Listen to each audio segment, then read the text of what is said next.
Today's data reporting for the Truth Radio, February 13th, 2023.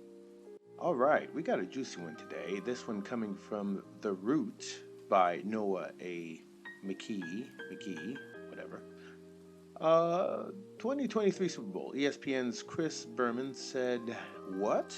About the black quarterbacks during post-game? Yeah, that's right. This is an interesting one. I'll go ahead and read it and bring the story to life. The 2023 Super Bowl was meant to celebrate football, two amazing black quarterbacks, and Rihanna, and for the most of the night, that's what happened. But during ESPN's post-game show, veteran sportscaster Chris Berman made some appalling comments that raised the eyebrows of everyone who watched him recap the already classic Super Bowl matchup.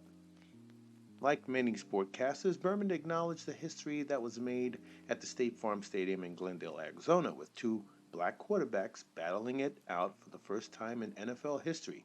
But this guy decided to take the conversation to a place where no one expected it to go. Just take a listen to what he had to say. Well, was prepared. And just be prepared to be shocked. But also, of course, two African-American quarterbacks starting against each other in the Super Bowl for the first time, fittingly. February 12th is Abe Lincoln's birthday. Here we go with the highlights in case you missed. But that's right. That was Chris Berman's words. Okay, he said it. He brought Abraham Lincoln into Super Bowl history. Two black quarterbacks going at it. Somehow he feels that Abraham Lincoln had something to do with it. All right, I'll continue reading. Yeah, that's right. After pointing out the history that was made, Berman said with a straight-ass face, also, of course, two African-American quarterbacks started against each other in the Super Bowl for the first time. Fittingly, February 12th was Abraham Lincoln's birthday. It's almost as if he knew he effed up after he said that. Okay, if you look at the video again, you can see that he totally was deciding whether he should go for it or not. But talk about peak white BS. In what world should black people thank Abraham Lincoln for being partly responsible for two black quarterbacks playing in the Super Bowl? Which is essentially what Berman stupidly implied.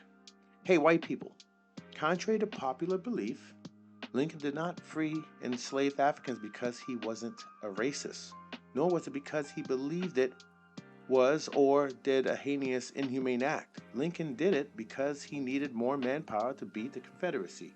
That's it.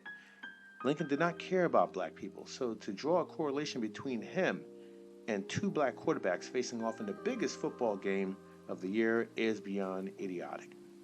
Berman said his name like he was Malcolm X or Martin Luther King Jr. He wasn't. Social media certainly took him to task for a gaffe, too. So next time Berman thinks about making some meaningful statements about black people, it's probably best he just keep his big mouth shut. Now, I concur.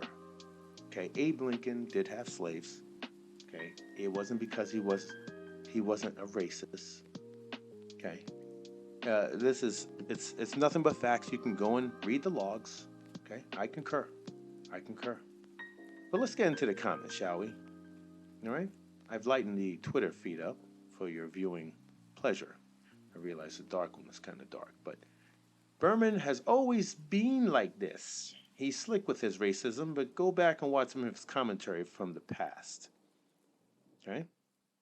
I think it's more about him not being socially aware than it is about him being slick. He doesn't come off as that underhanded or sneaky. Who could have said that, Dr. Metropolis?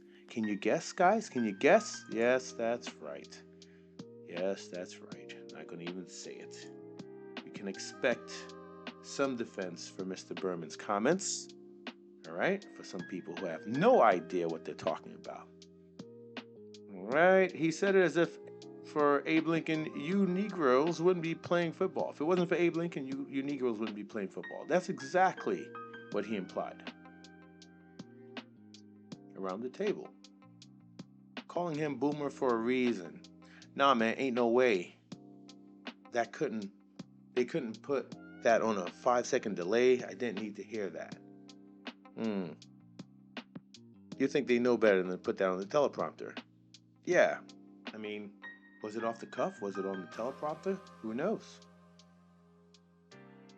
When are we going to be honest about Abe Lincoln and slavery? Because this is just getting old now.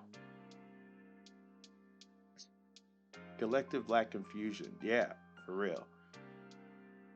Okay, this man freed the slaves because he had to. It was business. Okay, it wasn't personal. Let's start to rewrite history the right way. Okay, I know this is a shocker for some of you people out there, but all right. And this is Chris Berman's boss during the meeting that day. So a lesson to be learned out there. Okay, for you, those of you who are going to come and defend these comments in the comments, please do so. We'd love to hear from you. We would love to hear your side of the story. Fittingly, many were not slaves. Fought for their freedom on the side of the Union. And what does a 19th century president have to do with any of the current success of players in a league that once excluded them? Apology coming soon? I haven't seen it yet. Not all melanated people are from Africa, by the way. My people are aboriginals and natives, okay, to these lands. All right. Take it easy, Law Nation. Take it easy. 2 African-American quarterbacks, but let's not forget the white man that begrudgingly freed the slaves. Of course, Dr. Moore Johnson. So we have a lesson to be learned here, okay? This is a good discussion that should happen. We hope that you engage in the channel and do so. Bring it. I would love to hear your side of the story. And of course, we'll be waiting for that apology by Chris Berman via ESPN. Thank you. Crazy Eddie, Truth Radio, out.